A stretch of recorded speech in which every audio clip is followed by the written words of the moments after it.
السلام علیکم ورحمۃ اللہ وبرکاتہ۔ کیسے ہو آپ سب؟ امید کرتی ہوں کہ آپ سب خیریت سے ہوں گے۔ آپ سب نے اپنا بہت سا خیال رکھا ہوگا۔ آپ دیکھ رہے ہیں زریں وائس چینل، اور زریں وائس چینل پہ میں حاضر ہوں ایک دلچسپ اور بہت ہی انفارمیٹیو کہانی کے ساتھ۔ آپ کے لیے، میرے لیے اور سب کے لیے بہت ضروری ہے۔ پیارے پاکستانیوں، سلطنت عثمانیہ کی یہودیوں کو گاؤں کے گاؤں اونے پونے داموں بیچنے کی غلطی اپنی جگہ، اس کا مطلب یہ ہرگز نہیں ہے کہ یہودیوں نے عربوں سے زمینیں خرید کر یہاں اسرائیل قائم کیا تھا۔ یہ واردات زمینیں خرید کر نہیں، زمینیں ہتھیا کر کی گئی۔ معاملے کی درست تفہیم کے لیے ضروری ہے کہ چیزوں کی ترتیب ٹھیک رکھی جائے۔ ایک دور 1882 سے 1908 تک کا ہے، اور دوسرا دور 1908 سے لے کر 1914 تک کا ہے۔ اہم بات یہ ہے کہ ان دونوں ادوار کے اختتام پر یہودیوں کے پاس فلسطین کی صرف 2.6% زمین تھی۔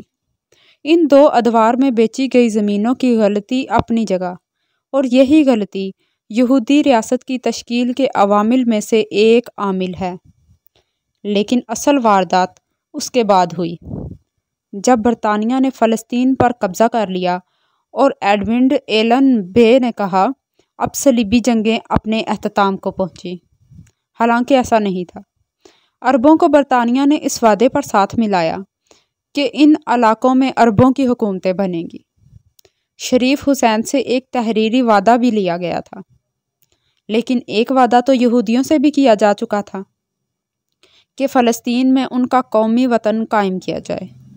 جب اس وعدے کی تکمیل کے وقت اخلاقی سوال اٹھے اور مقامی اضطراب بڑھا تو اس کا جواب لارڈ بلفور نے اپنی ڈائری میں یوں دیا: ہمیں فلسطین سے متعلق کوئی فیصلہ کرتے ہوئے وہاں کے باشندوں سے کچھ پوچھنے کی ضرورت نہیں ہے۔ صہیونیت ہمارے لیے عربوں کی خواہشات سے زیادہ اہم ہے۔ چنانچہ فلسطین کو یہودیوں کا قومی وطن بنانے کی مہم کو عملی شکل دینے کی شروعات یہاں سے ہوئی۔ نپولین وہ پہلا حکمران تھا جس نے فلسطین میں یہودیوں کی آباد کاری اور ریاست کے قیام کی تجویز دی۔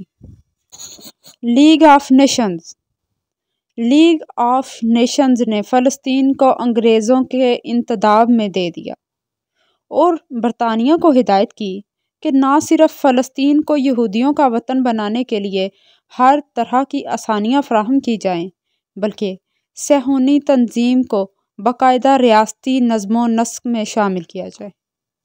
چنانچہ برطانیہ نے فلسطین میں جو پہلا کمشنر تعینات کیا ڈپٹی کمشنر تعینات کیا وہ یہودی تھا، اور اس کا نام ہربرٹ سیموئل تھا۔ اس نے پہلا کام یہ کیا کہ زراعت اور تعلیم کے شعبے یہودیوں کے حوالے کر دیے۔ دنیا بھر سے یہودیوں کو بلا کر فلسطین میں آباد کیا جانے لگا۔ انہیں زمین کاشت کرنے کے لیے قرضے دیے گئے اور رہائش کی مد میں الاؤنس جاری کیے گئے۔ ساتھ ہی ان کے لیے وظیفے بھی مقرر کیے گئے۔ انہیں پیکج دیا گیا کہ جتنی فصل وہ تیار کریں گی اس کی قیمت کے ساتھ اتنا ہی انعام پائیں گے۔ دوسری طرف عربوں پر بھاری ٹیکس عائد کر دیے گئے۔ بقایا جات کی مد میں ان کی زمینیں ضبط کرنا شروع کر دیں۔ ضبط کردہ یہ زمینیں یہودیوں میں مفت تقسیم کی جانے لگیں۔ یروشلم کے مسافات سے 8,000 عرب کاشتکاروں کو 50,000 ایکڑ زمین سے بے دخل کر دیا گیا، اور بدلے میں انہیں صرف 3 پاؤنڈ 10 شیلنگ کا معاوضہ ادا کیا گیا۔ غور فرمائیے، 3 پاؤنڈ دے کر 50,000 ایکڑ زمین پر قبضہ۔ 3 پاؤنڈ 50,000 ایکڑ زمین۔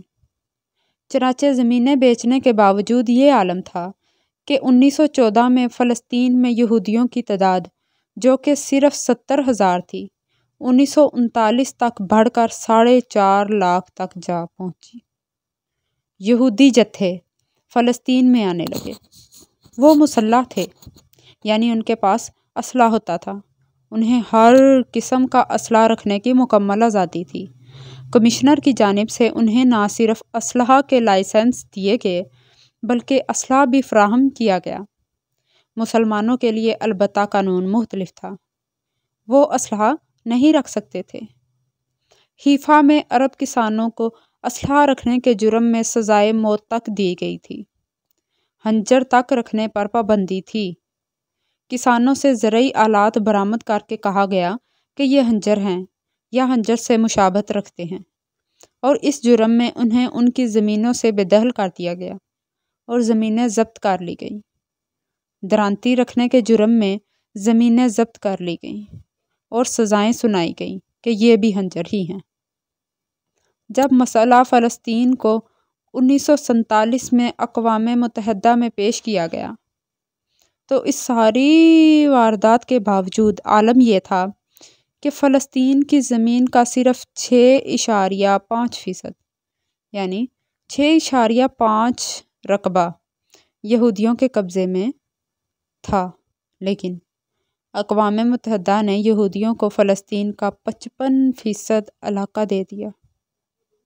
کتنے افسوس کی بات ہے۔ تو کیسی لگی آپ کو میری یہ انفارمیشن؟